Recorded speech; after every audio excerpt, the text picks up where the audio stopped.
5.18 민주화운동 39주기를 맞아 희생된 기독교인들을 추모하고 5.18 정신을 되새기는 자리가 마련됐습니다. 교회를 떠난 남자 청년들이 이단에 빠지는 사례가 늘고 있습니다. 특히 20대 초중반 청년들의 유입이 늘고 있어 각별한 주의가 요구됩니다.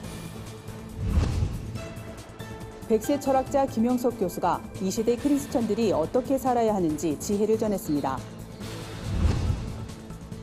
학생과 학부모에 의한 교권 침해가 갈수록 심각해지고 있습니다. 한 설문조사에서 교사들의 사기 저하가 10년 새 역대 최고치를 기록했습니다.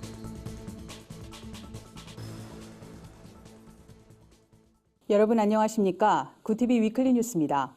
한 주간의 뉴스를 종합해드립니다. 올해는 5.18 민주화운동 39주기를 맞이합니다. 당시 민주화운동엔 기독교인들도 적극 참여한 것으로 알려지는데요. 희생된 기독교인들을 추모하고 5.18의 의미를 되새기는 자리가 마련됐습니다. 한혜인 기자가 보도합니다. 1980년 5월 외부와 단절됐던 광주에선 계엄군에 의해 무차별적인 폭력이 자행됐습니다. 기독교인을 비롯해 수많은 희생자가 발생했지만 국내 언론은 침묵했습니다.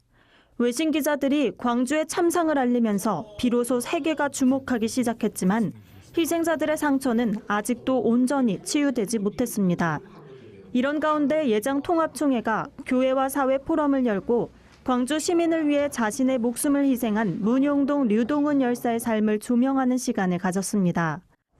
문용동은 그 당시 호남신학교의 재학생이었고 교회에서는 하나님의 말씀을 열정적으로 선포했던 사역자였습니다. 그는 신학생과 교육전도사의 위치에서 광주도청을 지키고 광주 시민의 보호를 위해 자신의 목숨까지 희생했습니다. 장로회 신학대학교 고재길 교수는 당대 기독열사들은 기독교에서 지향하는 이타적인 사람의 원형이라며 어려운 사회 속에서 믿음과 행함을 일치시켰다고 말했습니다. 그러면서 5.18 정신은 민주화, 인권, 평화를 위한 우리 사회 민주화 운동의 원동력이었다고 설명했습니다. 장로회 신학대학교 이치만 교수는 사회 변동의 상황에서 기독교인의 역할에 대해 주목했습니다. 이 교수는 현 시대의 기독교인은 사회 문제를 배제하고 회피하는 경향이 강하다며 모든 사회 문제에 나서는 것만이 정답은 아니지만 사회의 여론이 기독교의 본질까지 좌우하도록 놔둬선 안 된다고 주장했습니다. 5.18 39주기를 맞아 한국교회가 사회 문제를 어떻게 바라보고 대응해야 하는지 진지한 고민이 필요해 보입니다. 구티비 뉴스 한혜인입니다. 지난 시간에 교회 오빠 3명 중 1명이 교회를 떠났다는 소식 보도해드렸는데요. 교회에선 보이지 않는 남자 청년들이 이단에 빠져 각별한 주의가 요구됩니다. 실제로 신천지의 경우 새로 유입되는 청년의 상당수가 20대 초중반인 것으로 알려졌습니다. 유창선 기자입니다. 경기 구리시에 있는 이 교회는 신천지에서 빠져나온 청년들이 모여 신앙을 회복하는 곳입니다. 여기서 만난 교회 오빠 셋은 얼마 전까지만 해도 신천지의 한 지파 소속이었습니다. 이들은 최근 들어 신천지에 남자 청년 유입이 늘고 있다고 입을 모았습니다. 10명 중 4명이 남자 청년입니다. 신천지가 제대 후 학업과 진로로 고민하는 남자 청년을 주요 타깃으로 설정해 포섭하고 있다는 겁니다. 경영학과를 다니고 있었거든요. 이제 한창 군대 갔다 온 이후에 좀 미래에 대한 막막함이나 또 불안, 걱정 이런 것들이 많았었는데 좀 그런 거에 이제 그쪽에 관련된 뭐 학과 교수님이다. 아니면은 뭐 이쪽 계열에서 일했던 사람이다. 이런 사람들을 이제 교사로서 교회 청년부 임원까지 지낸 이모 씨의 경우 5년 전 신천지에 포섭됐다가 지난 3월에야 빠져나왔습니다.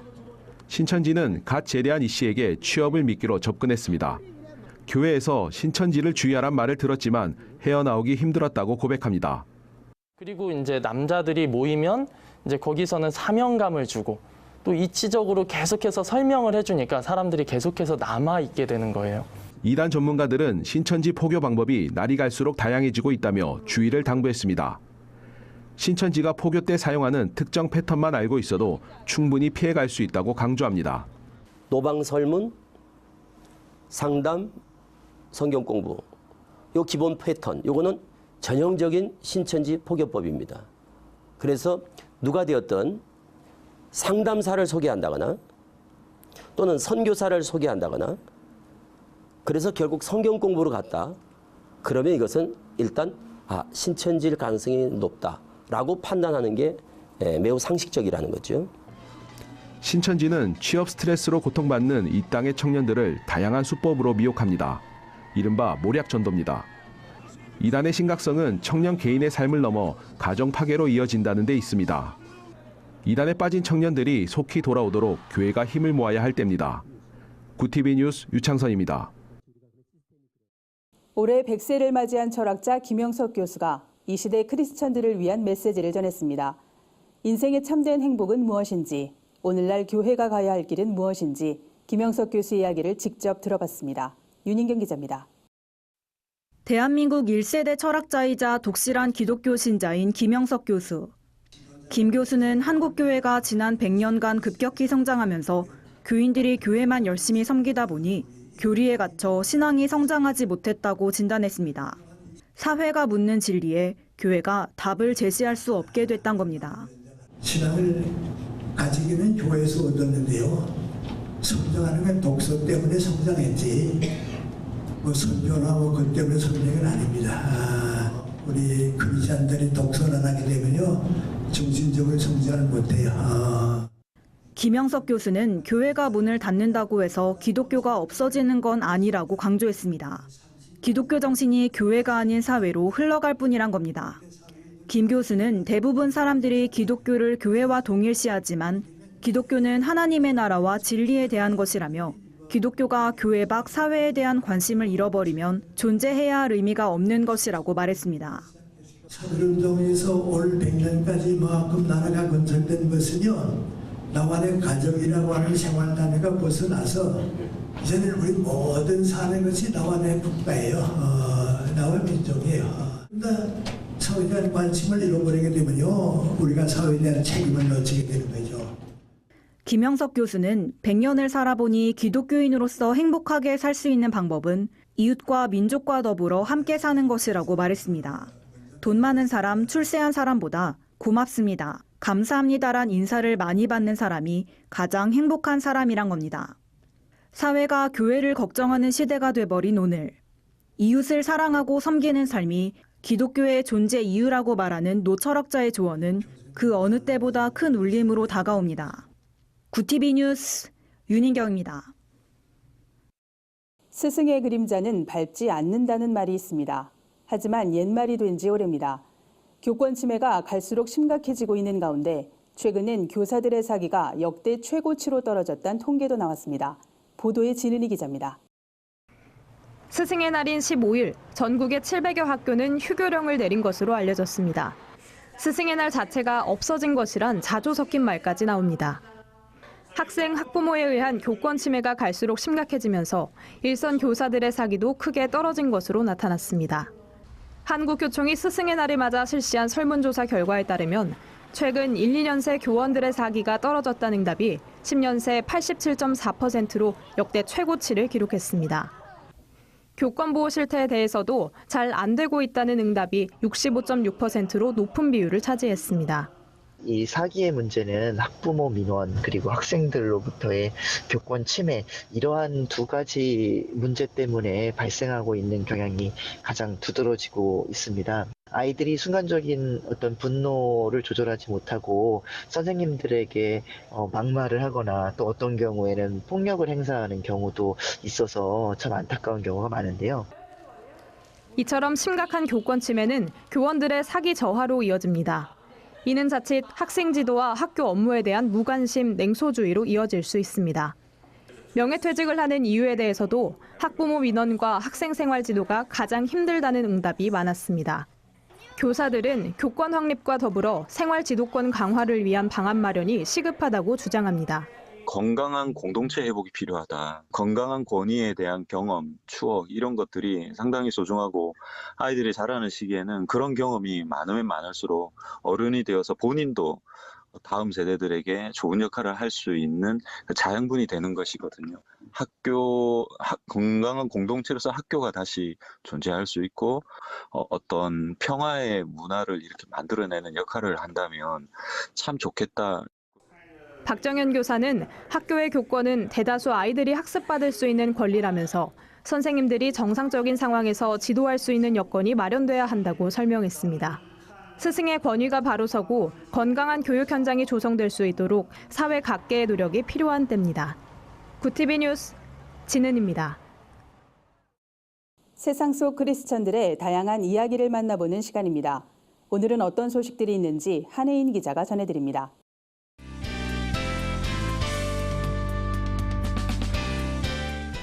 세상 속 크리스천들의 다양한 이야기를 만나보는 네포난의 교회입니다. 첫 번째 소식입니다. 제주 전역 460여 교회에 커다란 복음 광고가 실렸다고 합니다. 복음화율이 낮은 지역으로 꼽히는 제주도에 복음의 물결이 거세게 일 것으로 기대되는데요. 광고로 복음을 전하는 사단법인 복음의 전함이 오는 6월 대한민국을 전도하다 제주 캠페인을 전개합니다. 복음의 전함은 최근 기자회견을 열고 국내 관광지 선호도 1위인 제주도는 세계 평화의 섬으로 지정됐지만 복음화율은 전국 최저를 기록한다며 특히 높은 이혼율과 각종 토속신앙 등으로 영적인 구제가 시급한 지역이라고 설명했습니다. 이번 캠페인에 제주 지역 교계도 적극 협력 중인 것으로 알려졌는데요. 하나님의 말씀과 사랑이 제주 땅 곳곳에 스며들길 기대해 봅니다.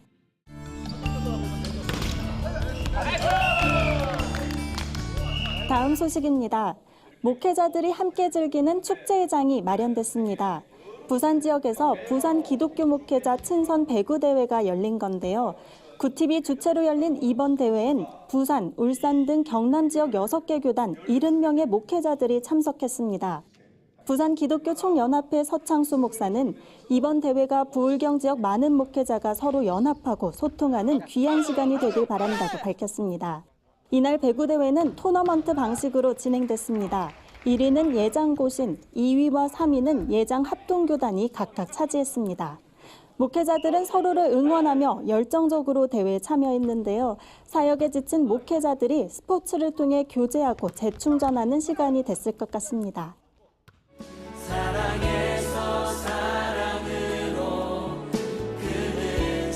마지막 소식입니다. 국내 찬양 사역자 어노인팅이 최근 발매한 13집 정규 앨범이 관객들에게 큰 사랑을 받고 있습니다. 이번 앨범의 메인곡은 하나님의 사랑에 대해 묵상한 그의 사랑이란 곡입니다. 이 밖에도 하나님 우리를 부르시네, 주님 계신 곳, 그 사랑만으로 등 모두 12개의 곡이 수록됐는데요.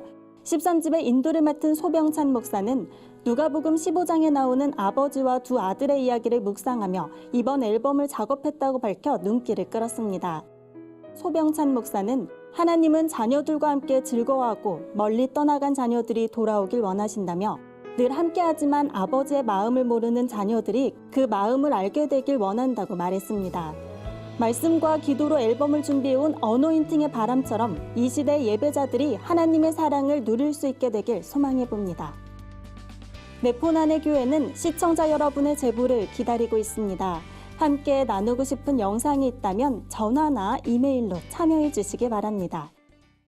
정부가 대북 식량 지원을 추진 중인 가운데 기독교 민간단체의 역할을 모색하는 자리가 마련됐습니다. 동성애 반대 단체들이 경남 학생 인권조례 제정 중지를 촉구하는 집회를 열었습니다. 한 주간 분야별 주요 뉴스를 진은희 기자와 윤인경 기자가 전해드립니다.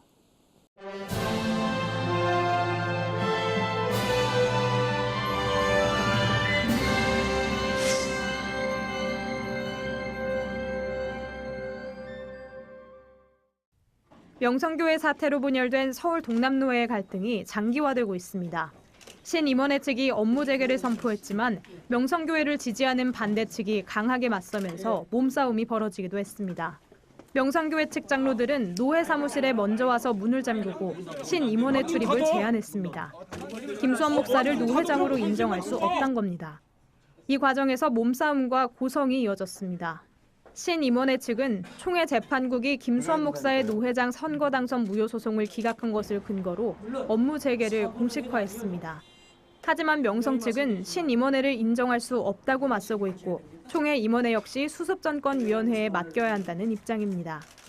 김수원 목사는 다른 지교회들이 피해를 입지 않도록 노회 직무를 수행하며 총회 임원회와도 계속 대화 창구를 마련할 것이라고 밝혔습니다. 정부가 대북 식량 지원을 공식화한 가운데 북한 선교의 방향을 모색하는 자리가 마련됐습니다. 대북지원 민간단체인 남북나눔 이사장 지영은 목사는 평통연대가 주최한 세미나에서 북한 지원의 모든 시작은 복음에서 비롯돼야 한다고 강조했습니다. 지 목사는 한국교회의 대북 사업이 복음보다 사업성을 우선순위에 놓게 되면 기독교가 설 자리는 좁아질 것이라며 보수 진보의 이념적 가치보다 복음적 통일을 더 우선해야 한다고 강조했습니다. 지 목사는 향후 한국교회 남북교류 협력단과 함께 의약품 지원과 나무 심기 등 현실적으로 접근 가능한 영역에서 지원을 이어갈 것이라고 밝혔습니다. 구티비 뉴스 진은입니다.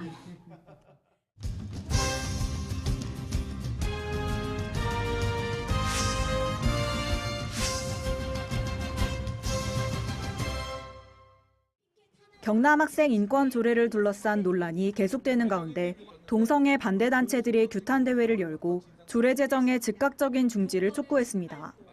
동성애 동성혼 반대 국민연합은 인권위가 학생의 미래를 망치고 교권을 심각히 침해하고 있다고 주장했습니다. 동반연은 교과서에 들어간 동성애 옹호 내용은 학교 내에서 왜곡된 인권을 확산시킬 우려가 있다며 학생 인권 조례가 건강한 가정과 윤리도덕을 파괴할 수 있다고 주장했습니다. 경남도의회 교육위원회는 오는 24일 임시회 본회의에 조례안 심의 결과를 보고할 예정입니다. 한국의 정서를 담은 국악 찬송가를 작곡해온 문성모 목사가 신작 찬송가를 발표했습니다. 이번에 공개된 곡은 광야의 노래, 거룩한 주 내 맘속에, 구원을 받아서 기쁘거든 등 총 4곡입니다. 문성모 목사는 한국적인 예배 음악을 찾아보기 힘든 현실에 안타까움을 느꼈다며 평생 하나님의 영광을 노래하며 시편을 쓴 다윗처럼 한국교회도 한국의 전통음악으로 신앙 고백을 이어가길 바란다고 말했습니다. 한국교회 음악작곡가협회 이사장을 역임하고 있는 문 목사는 찬송가를 만드는 일은 작곡가로서 가장 영광스럽고 거룩한 직업이라며 찬송가 1000곡을 작곡해 하나님께 봉헌하고 싶다는 바람을 전했습니다. 구티비 뉴스 윤인경입니다. 구티비 글로벌 선교방송단과 부울경본부가 취재한 전국교회 소식 전해드립니다. 여의도 순복음교회 남선교회 헌신예배가 시온성전에서 열렸습니다. 강사로 초청된 한국대학생선교회 박성민 목사는 행동하는 신앙이란 제목으로 말씀을 전했습니다. 박 목사는 하나님의 잣대를 갖고 모든 일을 심사숙고해 결정하시기를 바란다며 받은 은혜를 나누면서 섬기고 그 은혜를 갚아가는 여러분이 되달라고 권면했습니다. 남선교회는 이날 우수 봉사자들에게 표창장과 위로금을 전달하고 격려하는 시간을 가졌습니다. 우간다를 사랑하는 모임 우사모가 후원금 1억 돌파 기념 감사 예배를 드렸습니다. 예배에는 우간다 후원자와 사역자 70여 명이 참석했습니다. 김다혜 청년이 우간다를 소개하고 순교자 최슬기 씨의 어머니 박영애 권사가 감사의 말을 전했습니다. 부산 비전교회 김성관 목사는 우사모를 통해 1억 원이 넘는 장학금을 전달하게 하신 하나님께 감사드린다고 말했습니다. 한 주간 해외 주요 뉴스를 오현근 기자가 정리해드립니다. 해외 주요 뉴스입니다. 파키스탄 남부의 한 도시에서 어린이 400명 등 500여 명이 에이즈를 일으키는 바이러스에 집단 감염된 것으로 드러나면서 현지 주민사회가 패닉에 빠졌습니다. 집단 감염은 현지 한 의사가 오염된 주사기를 재사용한 것으로 알려지면서 보건당국에도 비상이 걸린 겁니다. 조사당국은 해당 의사를 체포해 추궁했지만 그는 혐의를 부인하는 것으로 전해집니다. 국제이주기구가 지중해를 건너 유럽으로 가려다 숨진 이주자와 난민 수가 현재까지 443명으로 집계됐다고 밝혔습니다. 지난해보다 감소했지만 여전히 죽음을 무릅쓴 난민의 행렬은 계속되고 있는 겁니다. 국제이주기구는 이주 과정에서 숨진 사람들의 정보를 모으는 게 쉽지 않고 여러 정황을 고려하면 실제 이주 중 숨진 사람의 수는 더 많을 것이라고 말했습니다. 부활절 테러를 겪은 스리랑카에서 이번엔 반이슬람 폭동이 거세지고 있습니다.